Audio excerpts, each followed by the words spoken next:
Hello 10th class.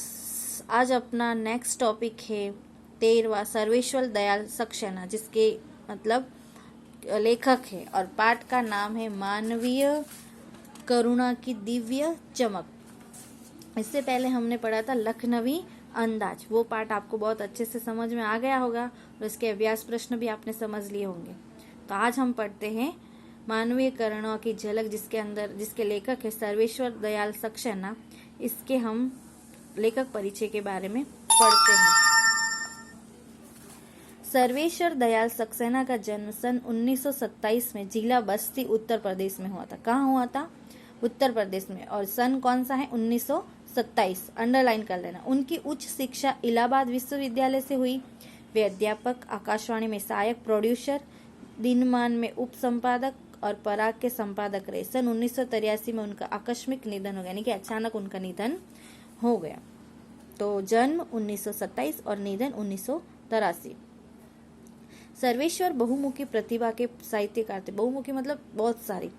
वे कवि, कहानीकार, उपन्यासकार, निबंधकार और नाटककार थे। सर्वेश्वर की प्रमुख कृतियां हैं जैसे कि कांट की घंटियां, कुआनो नदी, जंगल का दर्द, खूंटियों पर टंगे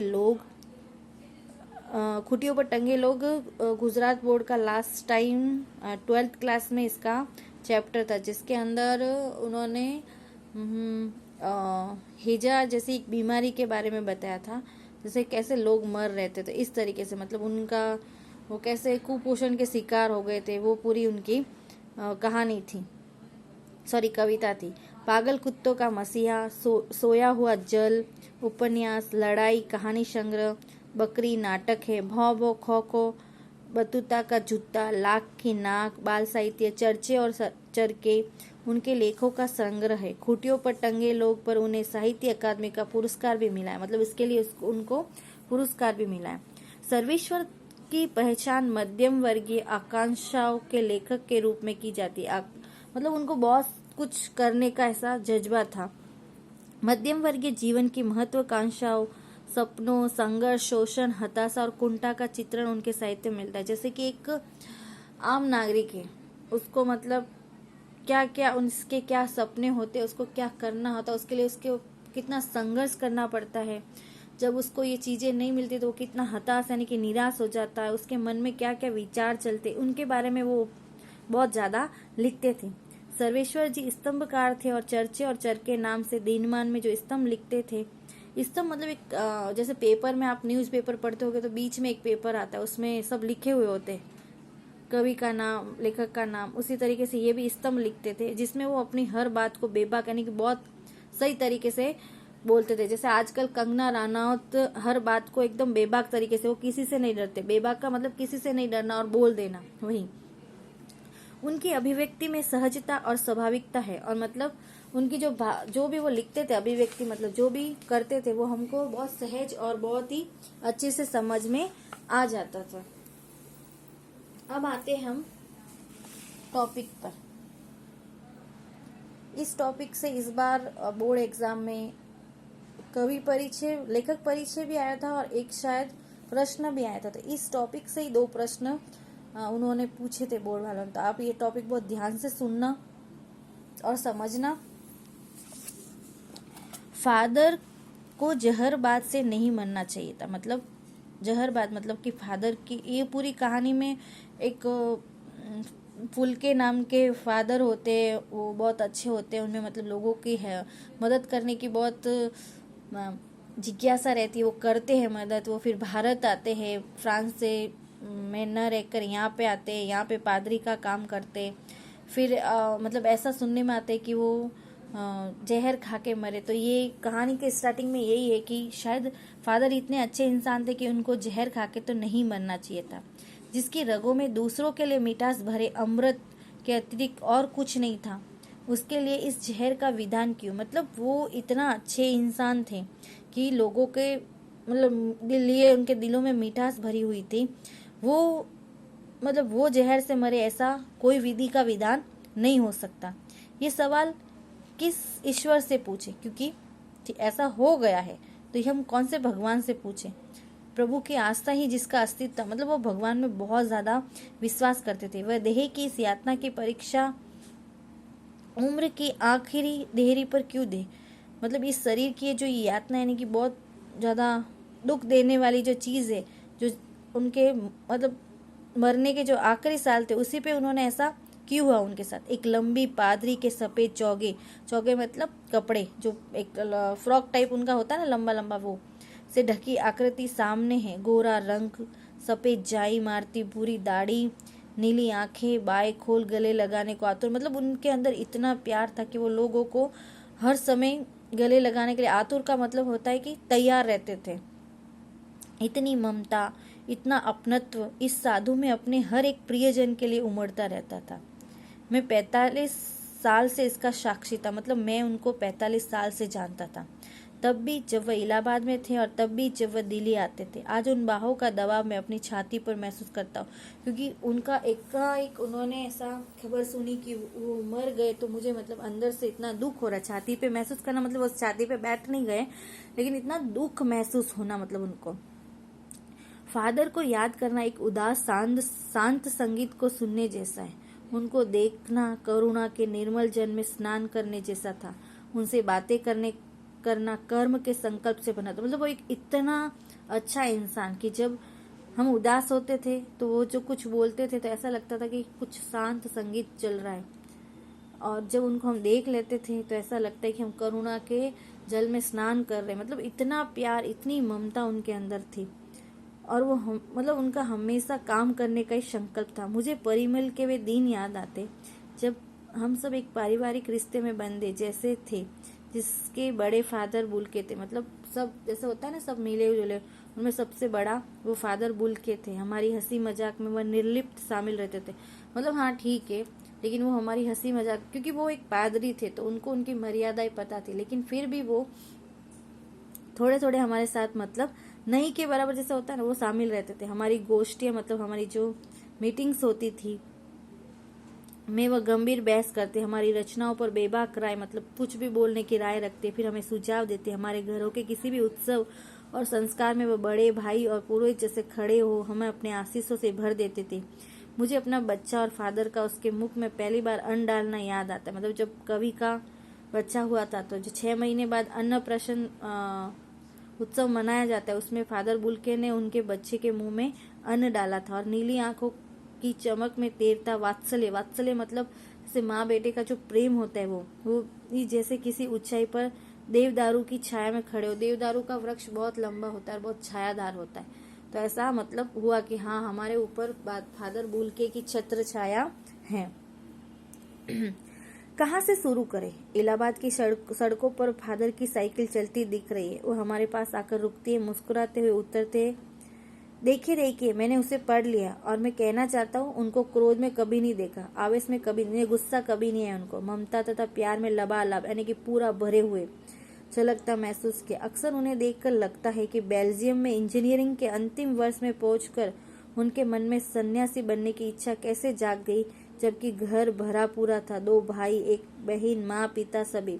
मतलब वो बेल्जियम के थे और इंजीनियर के लास्ट ईयर में थे, लेकिन फिर भी एकदम पूरा भरा भरा परिवार था, 2 भाई बहन, माँ बाप सब थे, लेकिन फिर भी वो क्या बने? एक सन्यासी यानी कि पादरी बने। तो उनके मन में ऐसा विचार क्यों आया होगा?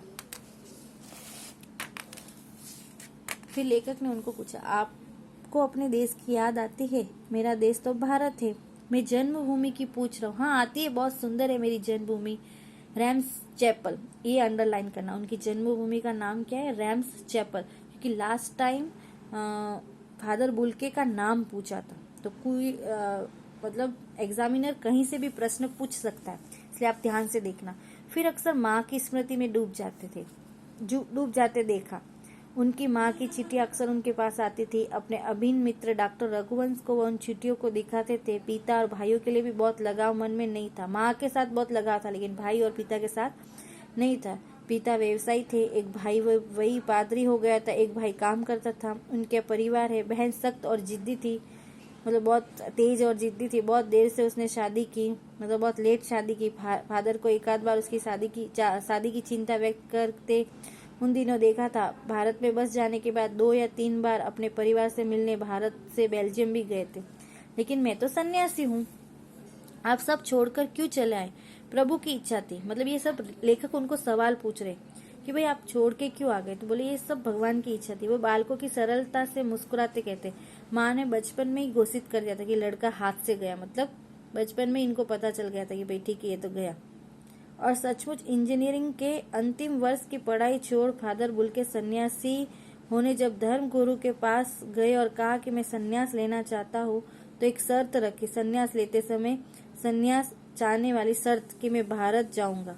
भारत जाने की बात क्यों उठी नहीं जानता, बस मन में यही था। उनकी शर्त मान ली गई और वो भारत आ गए। पहले जिसेट संघ में 2 साल पादरियों के बीच धर्माचार्य की पढ़ाई की, फिर 9-10 वर्ष दार्जिलिंग में पढ़ते रहे। कोलकाता से बीए किया, फिर इलाहाबाद से एमए किया। उन दिनों डॉक्टर धीरेन्द्र वर्मा हिंदी विभाग के अध्यक्ष थे। शोध प्रबंध प्रयाग विश्वविद्यालय के हिंदी विभाग में रहकर 1950 में उन्होंने, क्योंकि एमए के बाद यदि आपको डॉक्टर लगाना आगे तो आपको मतलब पीएचडी करनी होती है। तो पीएचडी के लिए आपको एक कोई शोध किसी पे करना होता, तो उन्होंने कहाँ रहकर शोध किया, प्रयाग विश्वविद्यालय में 1950 में पूरा किया। किसके ऊपर, राम कथा यानी कि राम जी के बारे में, उत्पत्ति और उनकी विकास कैसे हुआ। परिमल में उसके अध्याय पढ़े गए थे। फादर ने मांतरलिंग के प्रसिद्ध नाटक ब्लू बर्ड का भी रूपांतरण किया था नील पंछी के नाम से, क्योंकि ब्लू बर्ड इंग्लिश वर्ड है, उसका हिंदी वर्ड क्या है, नील पंछी। बाद में वह सेंट जेवियर्स कॉलेज रांची में हिंदी तथा संस्कृत विभाग के विभागाध्यक्ष हो गए। यही उन्होंने अपना प्रसिद्ध अंग्रेजी हिंदी कोश तैयार किया और बाइबिल का अनुवाद भी। फिर वही बीमार पड़े तो पटना आए, दिल्ली आए और चले गए। 47 वर्ष देश में रहकर और 73 वर्ष की जिंदगी जीकर, मतलब 47 साल वो अपने भारत में रहे और कितने वर्ष की उम्र में वो मर गए, 73 वर्ष के। फादर बुल्के संकल्प से सन्यासी थे। कभी कभी लगता है कि वो मन से सन्यासी नहीं थे, मतलब उन्होंने संकल्प लिया था कि वो सन्यासी, लेकिन मन से ऐसा नहीं लगता था। रिश्ता बनाते थे तो तोड़ते नहीं थे। 10 साल बाद मिलने के बाद भी उसकी मतलब 10 साल बाद भी मिले तो उस दोस्ती की महक आती थी। वह जब भी दिल्ली आते जरूर मिलते, खोज कर समय निकाल कर, गर्मी सर्दी बरसात झेल कर मिलते, चाहे 2 मिनट के लिए ही सही। ये कौन सन्यासी करता है, क्योंकि आजकल के साधु संत तो ऐसा नहीं करते, लेकिन उनके मन में इतना सबके प्रति प्रेम करुणा भाव था। उनकी चिंता हिंदी को राष्ट्रभाषा के रूप में देखने को ही थी। मतलब वो ये चाहते थे कि हिंदी राष्ट्रभाषा बने देश की। हालांकि ये तो अभी तक भी नहीं हो पाया। अभी भी हम लोग इसी में है कि भाई हिंदी को राष्ट्रभाषा का दर्जा दिया जाए। हर मंच से इनकी तकलीफ बयान करते, इसके लिए अकाट्य तर्क देते, मतलब बहुत ज्यादा होता है ना कि उसका कोई वितर्क नहीं कर सकता, एकदम तर्क उनका सही रहता था। बस इसी एक सवाल पर उन्हें झुंझलाते देखा है और हिंदी वालों द्वारा ही हिंदी की उपेक्षा पर दुख करते हुए, क्योंकि वो एक बेल्जियम के अंग्रेज होकर वो हिंदी को राष्ट्रभाषा बनाने के पक्ष थे, लेकिन हम लोग हिंदुस्तान के होके भी हिंदी को राष्ट्रभाषा के रूप में नहीं ले रहे, तो उनको ये सब दुख था, उस पर वो झुंझलाते नहीं, गुस्सा होते थे। घर परिवार के बारे में, निजी दुख तकलीफ के बारे में पूछना उनका स्वभाव था और बड़े से बड़े दुख में उनके मुख से सांत्वना के जादू भरे 2 शब्द सुनना एक ऐसी रोशनी से भर देता कि जो किसी गहरी तपस्या से जन्मती। मतलब उनका इतना सबसे लगाव था कि जैसे कोई भी उनसे मिला तो उनके घर परिवार के बारे में पूछते, उनकी परेशानी के बारे में पूछते, और जब हम परेशान होते तो ऐसे सांत्वना के मतलब ऐसे प्यारे शब्द बोलते कि हम हमारी दुख को भूल जाते। हर मौत दिखाती है जीवन को नहीं रहा, मुझे अपनी पत्नी और पुत्र की मृत्यु याद आ रही, और फादर के शब्दों से झरती विरल शांति। जब लेखक की पत्नी और पुत्र की मृत्यु हुई तो फादर बुल्के ने उनको किस तरीके से समझाया था, वो मतलब किस तरह की शांति दी थी, वो उनको लेखक को बहुत याद आ रहा है। आज वह नहीं है, दिल्ली में बीमार रहे और पता ही नहीं चला। बाई खोलकर इस बार उन्होंने गले नहीं लगाया। जब देखा तब वे बाई दोनों हाथ की सूजी उंगलियों को उलझाए ताबूत में जिस्म पर पड़ते, क्योंकि लेखक ने कब देखा उनको, जब वो मर गए थे और वो ताबूत के अंदर थे, तब उन बाहों को उसमें देखा था। जो शांति बरसती थी वह चेहरे पर स्थिर थी, मतलब एकदम स्थिर थी, क्योंकि अब वो है नहीं इस दुनिया में। तरलता जम गई। वह 18 अगस्त 1982 की सुबह 10 बजे का समय था। दिल्ली में कश्मीरी गेट के निकलसन कब्रगृह में अंडरलाइन कर लें। उनका ताबूत एक छोटी सी नीली गाड़ी में से उतारा गया। कुछ पादरी रघुवंश जी का बेटा है और उनके परिजन राजेश्वर सिंह जी उसे उतार रहे थे। फिर उसे उठाकर एक लंबी संकरी उदास पेड़ों की घनी छाव वाली सड़क से कब्रगृह के मतलब शवगृह जो शमशान घाट होता है के आखिरी छोर तक यानी आखिरी किनारे तक ले जाया गया। धरती की गोद में सुलाने के लिए कब्र अवाक मुंह खोले लेटी थी, मतलब कब्र खोदी गई थी। ऊपर करील की घनी छाह थी और चारों ओर कब्र और तेज धूप के व्रत। जैनेन्द्र कुमार, विजेंद्र स्नातक, अजित कुमार, ये सब लेखक हैं। डॉक्टर निर्मला जैन और मसीह समुदाय के लोग, पादरीगण, उनके बीच में गैरिक वसन पहने इलाहाबाद के प्रसिद्ध विज्ञान शिक्षक डॉक्टर सत्य प्रकाश और डॉक्टर रघुवंश भी, जो अकेले उस संकरी सड़क की ठंडी उदासी में बहुत पहले से खामोश और दुख की किन्हीं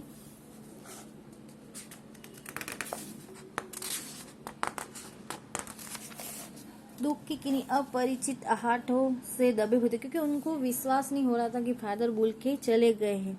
सिमट आए थे कब्र के चारों तरफ। फादर की देह पहले कब्र के ऊपर लिटाई गई। मसीह विधि से, मतलब वो वहाँ के थे तो उन विधि से उनका अंतिम संस्कार हुआ रांची के फादर पास्कल तोयना के द्वारा। मतलब उनका किसने किया अंतिम संस्कार?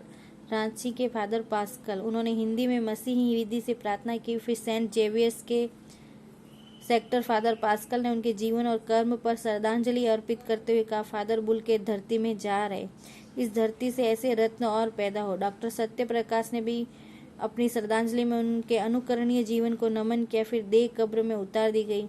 मैं नहीं जानता इस सन्यासी ने कभी सोचा था या नहीं कि उसकी मृत्यु पर कोई रोएगा, लेकिन उस क्षण रोने वालों की कमी नहीं थी, क्योंकि सबकी आंखें नम थी, सब रो रहे थे। इस तरह हमारे बीच से वह चला गया, जो हमें से सबसे अधिक छायादार, फल फूल गंध से भरा और सबसे अलग, सबका होकर सबसे ऊंचाई पर, जिसके अंदर मानवीय करुणा की दिव्य चमक में लहलाता खड़ा था, जिनकी स्मृति हम सबके मन में, जो उनके निकट थे, किसी यज्ञ की पवित्र आग की आंच की तरह आजीवन बनी रहेगी। मैं उस पवित्र ज्योति की याद में मतलब मैं उनको श्रद्धांजलि अर्पित करता हूँ। तो आपको पाठ समझ में आ गया कि कैसे एक इंसान के अंदर मतलब इतनी दूसरा देश का होके लोगों के प्रति इतनी करुणा होती है। तो इसीलिए इस पाठ का नाम भी क्या है? मानवीय करुणा की चमक, यानी कि लोगों के अंदर जो करुणा होती है उसकी चमक एक अलग प्रकार की होती है, वो लोगों को एक अलग तरीके से ही समझते हैं। ये देखिए इनके अभ्यास प्रश्न हैं, ये शब्द संपदा है, आप एक बार इन सबको देख लेना। और ये देखिए, ये फादर बुल्के के बारे में पूरा सही से, इनका नाम है फादर कामिल बुल्के, ठीक है, पूछा जाए तो, क्योंकि पूछते हैं, इस बार की बोर्ड एग्जाम में पूछा था 1 नंबर का, तो आप ध्यान रखना। ओके, थैंक यू बच्चों, आगे हम कल अपनी क्लास में पढ़ेंगे।